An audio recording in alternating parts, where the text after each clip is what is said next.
Bagian 1. Profil apotik. Apotik Mitra Abadi sendiri didirikan pada tahun 2021. Apotik Mitra Abadi didirikan dengan modal yaitu 100-200 juta. Kemudian pendirian dari Apotik Mitra Abadi sendiri tujuannya tentu saja untuk memberikan pelayanan kepada masyarakat. Selanjutnya, mengapa memilih lokasi tersebut? Lokasi tersebut dipilih karena lokasi tersebut merupakan rumah dari pemilik apotik sehingga dapat mengurangi biaya penyewaan tempat. Kemudian, cara pengurusan izin dari apotik itu sendiri pada pertama kali yaitu lakukan izin pada OSS atau Online Single Submission, kemudian ke E3. Tenaga kerja dari apotik sendiri didapatkan dengan menyebarkan pamflet di Instagram Apotik Mitra Abadi. Karyawan dari Apotik Mitra Abadi itu berjumlah 3 orang, yaitu 2 orang dari sarjana farmasi dan 1 orang merupakan seorang bidan. Bagian 2. Bagaimana penjelasan apoteker terhadap studi kelayakan dari apotik? Yang pertama, aspek manajemen. Strategi dari manajemen apotik dapat dilihat yang dimana Apotik Mitra Abadi memiliki visi dan misi. Visi dan misi Apotik Mitra Abadi telah bergabung dengan visi dan misi dari Klinik Mitra Abadi. SPO dari Apotik Mitra Abadi tentu saja dijalankan berdasarkan Undang-Undang Standar Pelayanan Kefarmasian di Apotik. Sedangkan program kerja dari Apotik Mitra Abadi sendiri tentu saja berfokus pada pelayanan kepada pasien. Bentuk dan tata letak dari bangunan Apotik Mitra Abadi itu dirancang berdasarkan kesesuaian dengan Dinas Satu Pintu yang bekerja sama dengan Dinas Kesehatan. Kemudian untuk tata letak etalase obat-obatannya sendiri itu didesain oleh apoteker. Jenis produk yang dijual di Apotik Mitra Abadi sendiri itu sesuai dengan target konsumennya, yaitu dewasa dan lansia. Jenis produk yang ditawarkan yaitu sebagian besar adalah obat-obatan degeneratif. Jumlah obat yang dipesan itu dipesan dengan menggunakan metode AB7. Yang kedua, aspek teknis. Lokasi lingkungan antara apotek dengan lokasi supplier itu bisa dibilang masih dalam wilayah Kota Palu, sehingga pemesanan dan juga pendistribusiannya itu masih bisa menggunakan one day service atau paling lama 2 hari setelah pemesanan. Sedangkan untuk konsumen dari Apotek Mitra Abadi itu mencakup seluruh wilayah Kota Palu, karena selain menyediakan offline store, mereka juga menyediakan online store. Kemudian prospek pertumbuhan pasar. Prospek pertumbuhan pasar dari Apotek Mitra Abadi sendiri menggunakan sistem marketing, yaitu sistem menggunakan media sosial, sehingga apoteker selain menggunakan hard selling juga menggunakan soft selling, juga melakukan atau memberikan edukasi terkait tentang suatu penyakit ataupun suatu obat di media sosial. Kemudian pemilihan target pasarnya sendiri yaitu dewasa dan lansia. Hal ini dikarenakan Apotek Mitra Abadi telah diapit oleh 2 apotek yang memiliki dokter spesialis anak. Badan usaha dari Apotek Mitra Abadi itu berupa PT atau perseroan terbatas. Sedangkan untuk struktur organisasinya yaitu yang paling atas tentu saja apotek penanggung jawab, kemudian langsung kepada asisten apoteker. Selanjutnya, aspek pasar. Bentuk pasar menerapkan sistem Blue Ocean dan tidak menerapkan sistem Red Ocean, yaitu di mana Apotek Mitra Abadi yang diapit oleh 2 apotek yang memiliki dokter spesialis anak, sehingga Apotek Mitra Abadi mencari target lain yaitu dewasa dan lansia. Selain itu, apotek membuka toko online sehingga masyarakat dapat memesan obat melalui media sosial Apotek Mitra Abadi. Kemudian potensi pasarnya dengan membuka klinik, di mana pasien-pasien dari klinik dapat menebus obatnya ke apotek, sehingga obat-obatan seperti obat-obat antibiotik ataupun obat-obatan keras akan lebih mudah keluar atau diperjualbelikan karena adanya resep. Kemudian yang terakhir, aspek keuangan. Yang pertama, penilaian sumber pendanaan. Sumber dana itu dari dana pribadi. Untuk kegunaannya, yang pertama untuk penggajian karyawan, kemudian pengadaan obat, ketiga pajak dan pengeluaran untuk listrik, wifi, air, karena untuk tempatnya sendiri adalah milik owner. Kemudian penilaian analis keuangan menggunakan Pareto ABC dan Venn, sehingga dengan begitu dapat diketahui obat mana yang paling laku sehingga dapat di stok lebih banyak, sehingga tidak terjadi yang namanya overstock, serta pengecekan setiap 6 bulan, sehingga obat-obatan yang bisa di-return akan di-return, akan tetapi yang tidak bisa di-return ke distributor akan dimaksimalkan penjualannya.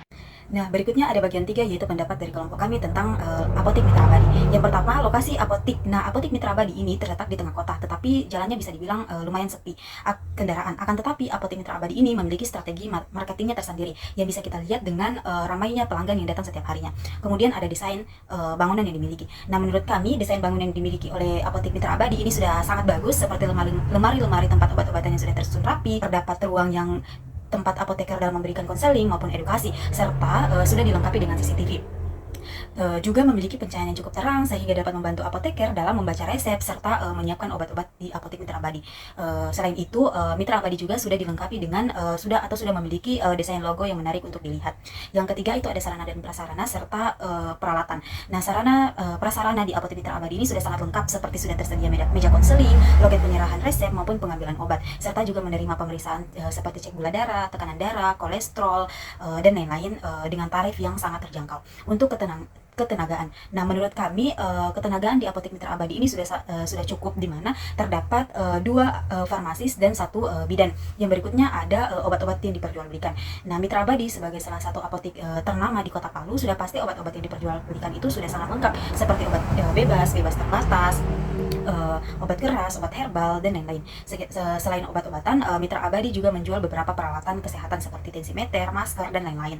Nah, berikutnya ada keberhasilan apotik itu ditinjau dari faktor internal maupun eksternal. Untuk faktor eksternal itu dilihat dari kepadatan penduduk. Nah, karena Mitra Abadi itu terdapat di daerah dengan kepadatan penduduk yang cukup, atau potensi pasarnya itu besar bagi apotik, karena memiliki atau terdapat di tempat dengan kepadatan penduduk yang tinggi.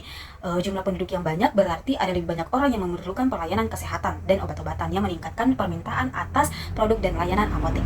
Yang berikutnya ada jumlah pesaing. Nah, dilihat dari faktor jumlah pesaing Apotek Mitra Abadi terbilang masih unggul di antara apotek lain yang berada di Jalan Suprapto, karena Apotek Mitra Abadi juga terdapat kliniknya, yang sehingga lebih banyak menarik jumlah pembeli. Nah, yang berikutnya yaitu faktor internal.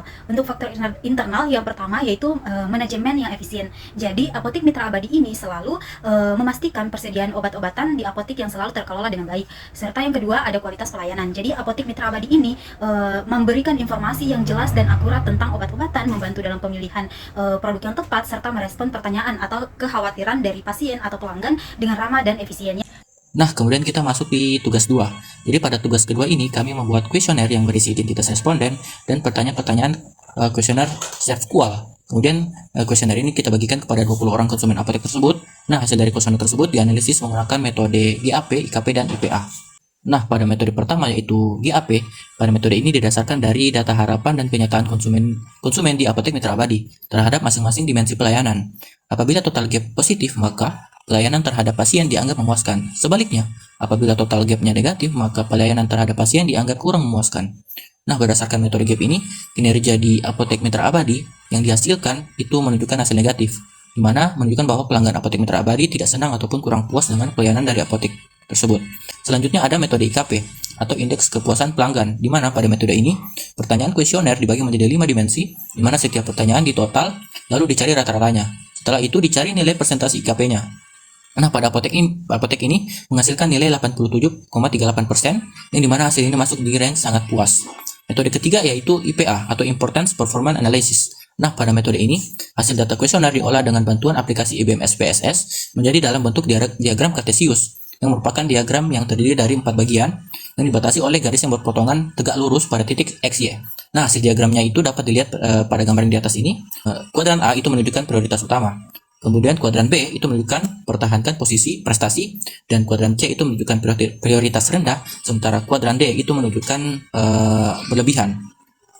Nah, kemudian kita masuk di tugas 3 mengenai evaluasi kinerja apotik. Nah, pada tugas 3 ini terdapat 2 pertanyaan. Pertanyaan yang pertama yaitu apa saja contoh keluhan konsumen yang pernah diajukan atau yang pernah terjadi di apotik objek, baik keluhan yang sifatnya ringan, sedang maupun berat. Nah, keluhan yang pernah diajukan oleh konsumen kepada Apotek Mitra Abadi yaitu yang pertama perbedaan harga dengan apotek lain, dan yang kedua pelayanan asisten apoteker yang kurang ramah.